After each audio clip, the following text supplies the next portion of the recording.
Hello, Annie, and tell us a bit about yourself, please. Yes, I'm Annie Theibert, a project manager for Salesforce, which is a global technology company. I've been in the business for over a decade, where I will help lead teams implement software for um, different organizations, and it's something I definitely very much enjoy doing. When I'm not on the job, I like to dream up my own projects, whether it be for plans for my garden or event planning, kind of planning trips, things of that nature. I just can't help myself. Mm-hmm. And then, in addition to that, of course, working with Venture to Impact, I've been very fortunate to have volunteered with the organization multiple times, and definitely happy to be here again to speak with you. Thank you, Annie. We are happy to have you here as well. Um, I think my first question regarding project management is that why did you choose project management as a profession? Yeah, that's a really good question. It wasn't something I studied in college. It's definitely something that has evolved over time. I feel like with most people's professional careers, but it's what I really enjoy about project management is the sense of accomplishment when you complete something successfully, and then also I am definitely someone who likes a lot of variety in what I do, and uh, project management definitely affords that. I work with a lot of different types of people, different initiatives, things of that nature. And it's also something where, project management's work in all types of verticals. So, although I'm in technology now, I used to work in retail and e-commerce, and it's something that's pretty fluid. It can you can do project management within a lot of industries. That's awesome. And now that you mentioned that you can do project management in a lot of industries, now I have another question for you. And why? Why does project management even exist? And does is it necessary? Maybe a lot of people ask like why we need a person to kind of project manage us. So Yeah, yeah. that's a very good question as well. The purpose of project management is to plan and manage a project to successfully complete, meeting its goals and deliverables. And it involves, identifying, managing risk, careful resource management. You have to, have clear communications across multiple teams. Budgeting is very critical, and all of these components wrapped up together. It's nice to have a project manager be accountable for that. Mm-hmm. Um, because like professionally implementing, software for me requires a significant amount of collaboration. And you're working with a lot of folks with different areas of expertise, for example, Mm-hmm. developers or analysts, folks in marketing, designers, and they all have, very important skill sets. And so you don't want the designers having to worry about if things are on budget, or you don't want your developer to have to stress about, communicating the timeline of a project. That's, you leave that to the project manager to do. And so it's definitely um, a role that sort of helps bind everything together, and Correct. just kind of makes everyone else's life easier. Exactly. One of the things that I found is like people that are awesome and great in their job, they would like to take their time to deliver the best possible, deliverables to the team. Project managers kind of bring them back to reality, and it's like, yes, perfection is awesome, but we also have a deadline. So that Yep. also helps, having a project manager on top. So if you want to introduce project management as a general in a general frame, you know doesn't matter what kind of industry, just project Hmm. management as a basic big umbrella, would you be able to kind of like introduce project management basics to us? Yeah, absolutely. And actually, I do have one slide I'm going to share. as I kind of talk through it. I won't go into too much detail, but I do think it's valuable. Let me know when you see my screen. I can see your screen, yes. All right, Beautiful. perfect. So, for project management, the Project Management Institute is an organization that kind of sets the standards of global project management, if you will. And they define project management as the application of knowledge, skills, tools, techniques to project activities to meet the project requirements.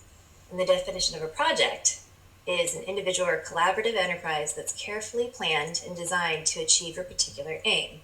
So essentially, we are identifying goals and executing on them. And we kind of break this out by and large in these 4 phases that you see on the screen. So identify, initiate, that's where we're all kind of coming together someone's got an idea that we want to execute on. Who do we need to involve, kind of bringing people together. And then moving into the planning phase. This is a big one, especially for the project manager, kind of, designing what the budget looks like. How are we going to bring this to life, get everybody's buy-in, things like that. And then from there, we move into execute. So execute's where the work's getting done, essentially, or we're kind of building on what we're hoping to achieve. That's definitely where you spend a lot of your time. I'd say planning and executing are going to be the majority of your time. And then, you move into close. This is where everyone agrees that what we've delivered on is what we were looking for, things like that. Or in some cases, closing can be just ending a project where we decided to not complete the specific initiative. So it can do a variety of things. But when you kind of look at this, it's important to note that all projects are different, and you're going to have to do different types of analysis or communication depending on the size of your project and the types of people you're working with. So, but with that in mind, I do think that these phases can work generally for whatever type of project you're looking to achieve. And then something that's not listed here, but it is, as a project manager, critical to keep top of mind is what we call monitor and control. So this is kind of the idea of making sure everything's always on track. And it's not listed here because it's basically happens throughout the entire project. Right. So that's correct. Yeah. So that's kind of a brief overview with respect to how project management runs. It's exactly, I'm familiar with all of these stages as well. I've worked in multiple industries, and I have been a project manager in multiple industries. And this is absolutely the framework that every industry is following. The wording could be different, naming could be different, but the framework and structure is always the same. And obviously monitoring and evaluation is in every part of the project very strongly from day one of initiation until closure. It's always monitoring every track in every work in every person, and at the end or even mid project there are evaluation phases that projects go through. So thank you very much. This was a great way of putting project management basics in. So now I want to talk about a little bit about leadership and project management. So although in a lot of cases the project manager is not the boss or the supervisor, project manager needs to have leadership skills. Absolutely, it's necessary. So now I'm going to ask you, Annie, what is your leadership style? I think by and large, kind of when they have the different categories of it, I would identify with being a democratic or participative Correct. leadership Mm-hmm. kind of style. So what that means is really, my job as project manager is to encourage the team members to actively participate in the decision-making processes. A lot of the authority is delegated to the team. Mm-hmm. They play the active role in managing that project. So kind of being a cheerleader, if you will, or if they need assistance, I'm there to help, clear those blockers. I feel very fortunate that I work with, groups of really smart people who are very motivated, and it's generally pretty fluid. Right, um, right. but there are other cases where I see it more of kind of a directing leadership in the sense that if things are pretty darn clear cut, you know, just tell folks what they need to do, when, where, how to do it.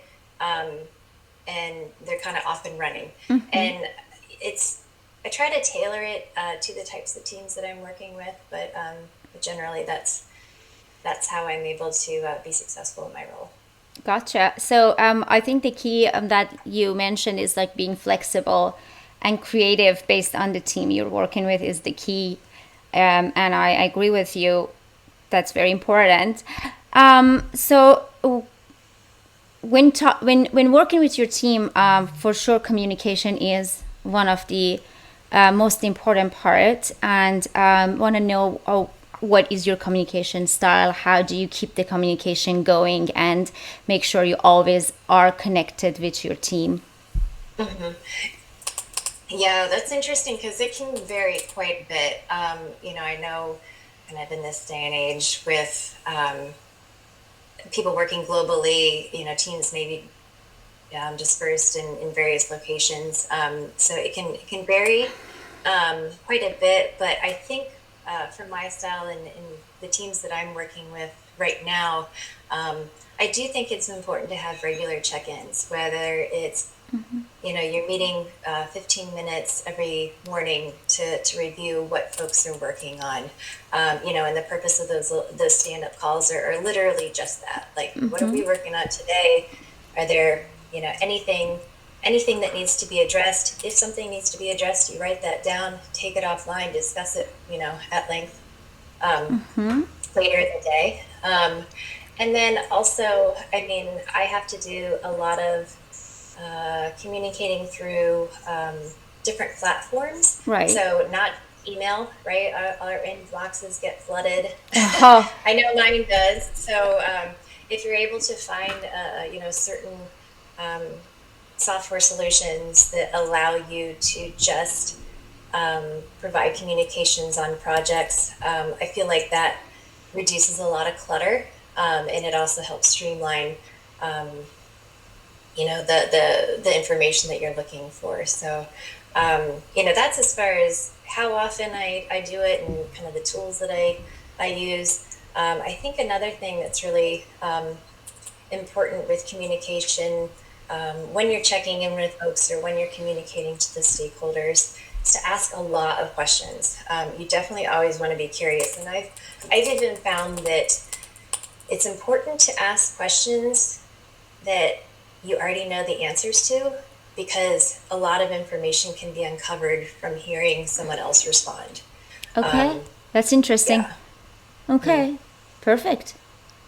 Um, could you explain a little bit more about that? Like, it's very interesting, so I need to know a little bit more. So, you mentioned that you ask questions that you already know the answers of. How and why? Yeah, so this, I do this. It's a great way to make sure we're all still on the same page, things Right. aren't getting off track, kind of thing. So, when I'm, for example, checking in with the customer, my stakeholders as far as what we're delivering on. So, we've already agreed to the solution that we're providing, but I'll ask them again, you know, what is the end result that we're looking for Mm-hmm. here? And that's to make sure that like we all have the same expectations of what we're trying to It's achieve. very important. And then another, example could be, checking in with the team. And I mean, you know the timeline, but the and it's kind of, perhaps listed somewhere. You've got it jotted down, due dates and such, but asking team members, again, when are you going to deliver this by, can unearth um, other insights like, oh, my team member might say, I've actually got two other things that popped up, so this is going to push something out. And if you don't ask those questions, you're not going to get some answers. That's So great. that's Yeah. kind of why I do that as a practice. That's very interesting. Thank you. And so now that you mentioned that, I want to ask you about your difficult days, because this is, when you look at a project, it's not always ideal how it's going and where it's going. And a project manager, hard task is to put everybody and everything back on track. When do you know when project is off track? Yeah. It is That's a a good good one. question. This is Yeah. our lives. Yep, exactly. Absolutely. I would say when you get the sense of things being off track, kind of to the question that we were just kind of discussing about asking those questions and you're getting answers that you don't expect. Right. That's definitely one. Those big Um, pauses and it's like, oh yeah, okay. yeah. Okay. Wait. Okay. Let's take a step back. I I think know. that's a pretty popular phrase. So, but it's misaligned expectations obviously being a big one, so that's why it's important, with the communication, always kind of making sure we're marching towards the same goal. um, Right. and then the other big one, scope creep. So um, you've got a plan in place, and then someone's like, oh, but one more thing, or two more things, or can we also do this, and sort of as you're going to make concessions within a project. Like some things that make sense that you kind of go through the process, evaluate, and you're like, okay, this can be added. Other times, um, you have to push back. So when things start to get off track, I find it's usually due to scope creep and misaligned expectations. Other things to be aware of, obviously, monitoring budget, and then also managing to your team's capacity, like how available are they to focus on certain tasks at certain times. Oh yeah. Oh yeah. Yeah. Oh yes. I am familiar with all of that.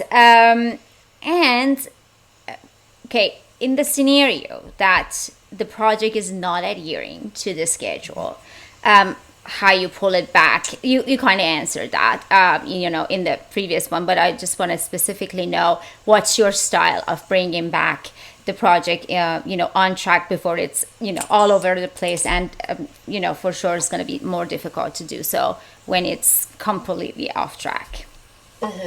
Yeah. Yeah. So, you know, I typically want to make sure that I can regroup as quickly as possible, Certainly. Yeah. to align on the goals of the project. Again, I feel like that's, everybody needs to get together so that everyone's kind of marching towards the same goal again, if you will. And then from there, it's really important to start over communicating. And it's, when I say over communicating, I mean, you want to be thoughtful about it. You don't want to do it to the point where ad nauseum, where people aren't paying attention to what you're saying anymore. But having, clear documentation, with identified deadlines that we're all on top of, is generally the best way, Right. to get something back in line. Um, it, and I feel that that's my number one way of doing something. I mean, a lot of times people, if something's getting off track, they want to bring in more resources. And I think that's sort of a slippery slope, because that can actually make things even more difficult to Right. get back on track. But yeah, I just, communicating, more frequent check-ins, and then sort of when we're talking again about the deliverables, evaluating timelines, maybe you kind of need to restructure what the goals are. Maybe you were biting off more than you could chew. Correct. and didn't realize it until halfway through. Right, right. Thank you. Speaking of bringing back on track of a project, how do you handle working with difficult team members? There could be, many reasons why we call a team member difficult, but in general, when one of your team members are not working to their full capacity, or just are not following your directions because of many, many reasons. How do you handle that? Yeah. I think what an important way to first address it is with that individual directly. So just kind of having that one-on-one kind of conversation, and the way I sort of would structure it is, let's talk about what your workload is. What all have you got going on? Because there could just be, underlying reasons why, my particular project isn't being addressed, but I'm unaware that they've got 10 other things that they are focused on. So kind of getting that broader picture from them. And then figuring out how I can help her or him deal with the obstacles that they're facing. And that's sort of my first line of just, and a lot of times that I would say that resolves the Yeah, majority of issues. right. Just kind of having Understanding that and conversation. discovery. Yeah, yeah, gotcha. For sure, and developing that relationship. But if, in the case that it's something that continues to happen, you're just not seeing the progress that you would hope for. You have to do more hand holding, quite frankly. So breaking down their tasks in smaller phases, a lot more documentation. Kind of these are the mini goals. Are you hitting them? If you're not, document why that's the case, and that's important. I think obviously for them to see, and I think it helps build accountability for these team members. But then also, in the case where you need to replace that team member, you need someone else on the project. That's sort of your paper trail to, I don't know, your manager, their manager, as to why this team member isn't the best fit for what they're working on right now, or Right, that's how I approach it. Yeah. right. So just wanted to add that if somebody asked me what would be the most difficult part of my job, I would say people management. It's sensitive, it's difficult, and it needs a lot of energy and understanding and discovery. Yeah. And I am, we always learn, and there's no point in my time that I can say I know how to handle people. I Right. think we will, Absolutely. yeah, I will never get there, and it's always ways to improve. And also, we have a lot of difficult clients as well. And, I want to, like, if you could briefly touch on how you handle, because you cannot talk to a client manager and say, I don't want them on my team.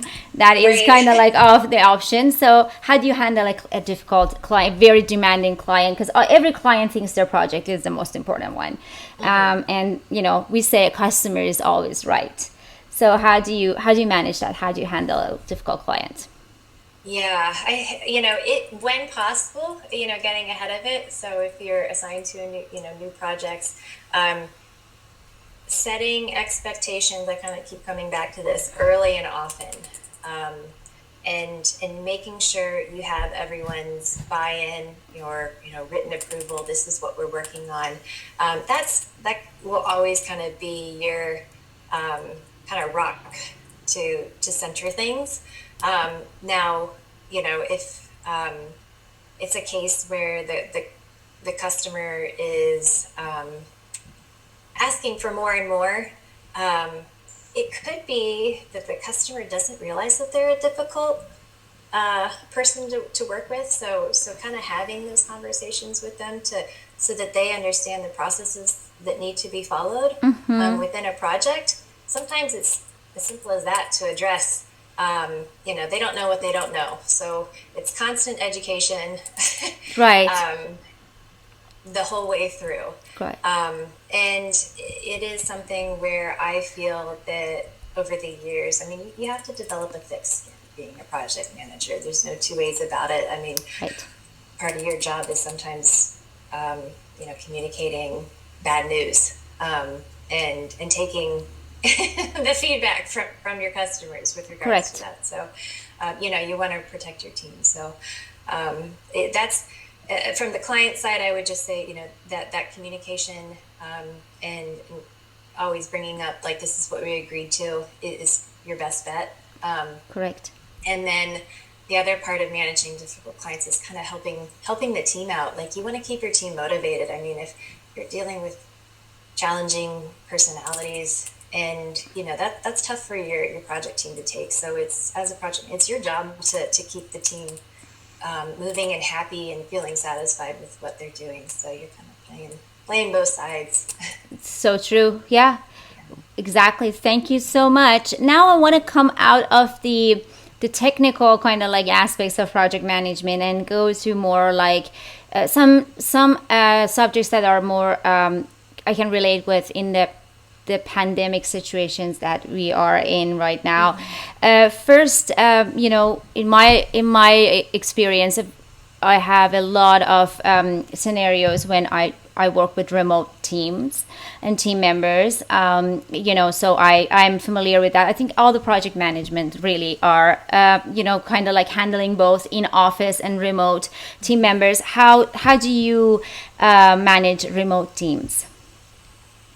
Yeah, so I have been fortunate in that I've worked remotely for at least 6 years now. Okay, So, wow. Okay, yeah, so you are an expert. yeah, I don't know if it's just because I've done it for so long that it becomes easier.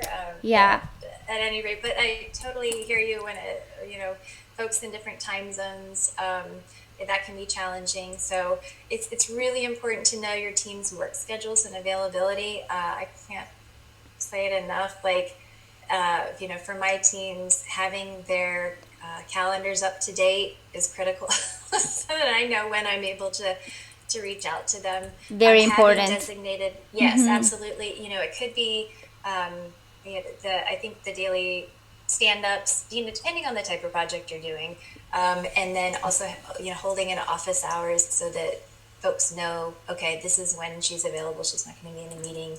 I think can also be helpful, and it's great having the different types of technology to check in with folks. So I mean, I use instant messenger regularly. Yeah, And I use that for quick questions. If it's kind of a meatier topic, you avoid that. Yeah, you try to avoid that, because then that just gets too confusing. But you can yep. bring up a quick, like, I reserve that for quick questions or quick confirmations type of thing. And then, I think it's important to have good project management applications, where you can streamline those communications, and things can flow, accordingly, regardless of where you're located. So yeah, Like some softwares, right, that you prefer to use. absolutely. Could Yeah. could you name a few that are your favorites? Yeah, so I am actually pretty flexible with them. I think having worked with so many different customers, I've been exposed to all kinds of them. But Sure. the one that I tend to use most often, I think from specifically a project manager perspective, Smart Sheets is a really good one for developing. Right. It's easy to learn. You can share it online. Things are, real time. But then I also use a custom instance of Salesforce, that is also great for posting, all updates for projects. But you can make if the Google Office documents work, because again, they're always available online to folks. I know Trello is something that you use, which I've heard great things about. I personally have not had exposure to it, but there's Slack. Right. There's a lot of them out There's a there. lot. Yeah, exactly. There's a lot out there, and it's just knowing the principles and basics of these softwares and project management help you to facilitate any of them to your needs. So in this day and age, software, accessibility is not an issue as much as it was before. So that's great. Right. Now, let's just talk about the specific situation we're in, and that's the pandemic, and quarantine and work from distance, work from home. How have you been performing your specific tasks that you usually perform in office? Now in the pandemic with your team. Yeah.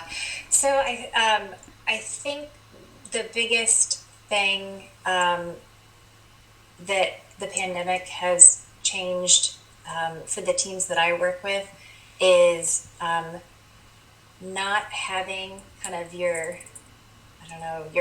professional space. Like your personal life is now your professional life, and it's where striking that balance, I think, has been Right.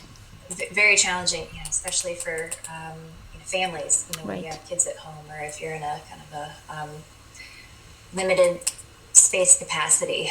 So what that means is you have to be flexible, and if that means changing your schedule, and really developing a routine, which might not be your standard, 9 to 5 in the office, but maybe it becomes a 10 to 3, and then you take a break for family, or just getting out of the house for a Or bit and then coming homeschooling. back online.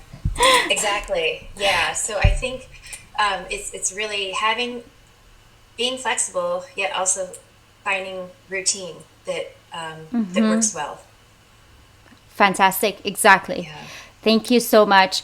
Last couple of questions, Annie. And, as a project manager, operations person, I have been through a lot of stress. And, never, we were not born with the ability to project manage. So it comes naturally. How do you handle stress, and how do you, as a senior person, actually, I would love to know how have you grown to handle it better over the years? Yeah. I know it's always Yeah. there, so I just wanted to It's be always cautious, gonna be but there. how I'm saying this, like how, yeah. Yep. I something that's worked really well for me is, that perhaps you get that one communication that says, oh,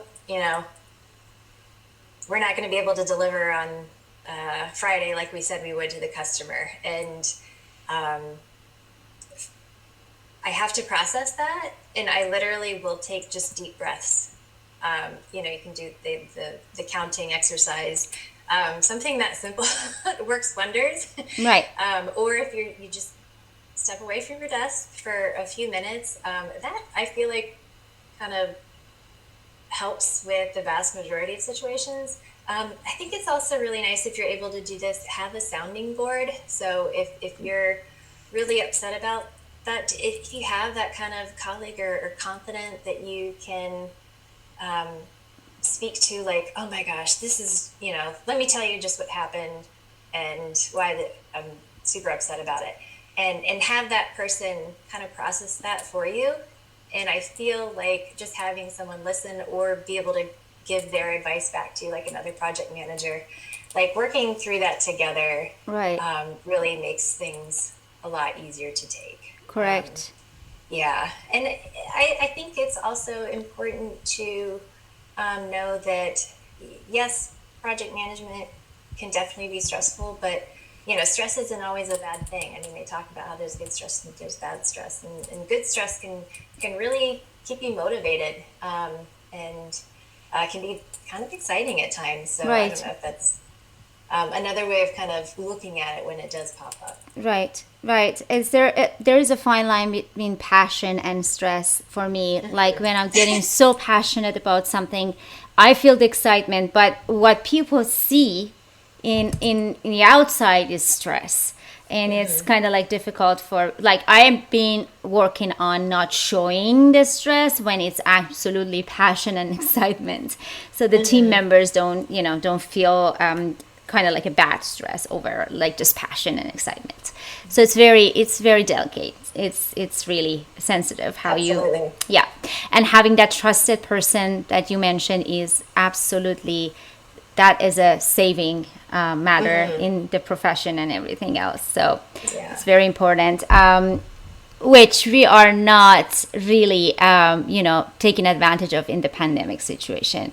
Because, in the normal days, like 2 cubicles away, it was that friend, trust person that you just walk over to that cubicle, start talking, and then come back. And unfortunately, in the pandemic, we don't have that. So breathing exercises or writing down or things like that would help, as you mentioned. That's great. And the last question I have for you is kind of like, I always have this in my personal thoughts of, if you retire tomorrow and you have the choice of picking anything to do, what would you want to do for your 9 to 5 schedule? Yes, I've definitely thought about this a number of times, maybe on the more stressful days than others. So, I guess normally I would say, if it weren't for COVID-19, Right. I would happily retire and do a lot of traveling. I'd love to be able to go on more V2I trips. Oh, yes. Visit and see my family. I definitely am someone who enjoys being out and about, a lot more hiking and camping, things like that. But asking that question, if it were literally tomorrow, Right. and being in this pandemic, it would definitely be throwing myself into my gardening work and Beautiful. Yeah. probably home projects. Yeah. Beautiful. Beautiful. That's awesome. What about you? Huh? What Sorry? would you do? Oh, well, I love crafts. I do a lot of crafting, and a pandemic or no pandemic, or retired or not, I have always, my go-to for any kind of like stress relief or me hobby has been crafting. So if I retire tomorrow, I would definitely go to the craft suppliers that are open. And I think I buy the whole shelves and just start my crafting more professionally. Well, thank you for asking, because it's always course. something that I think about all the time. So, Annie, this was a pleasure, and I personally learned a lot from this short conversation. And, I will definitely pass any questions that our partners might have about this kind of like interview to you to answer to them. And I appreciate your time, and I wish you the best of luck for your your pandemic situation, and the post-pandemic, and for your life. Thank you so much for this time. Thanks, Ella. Appreciate it.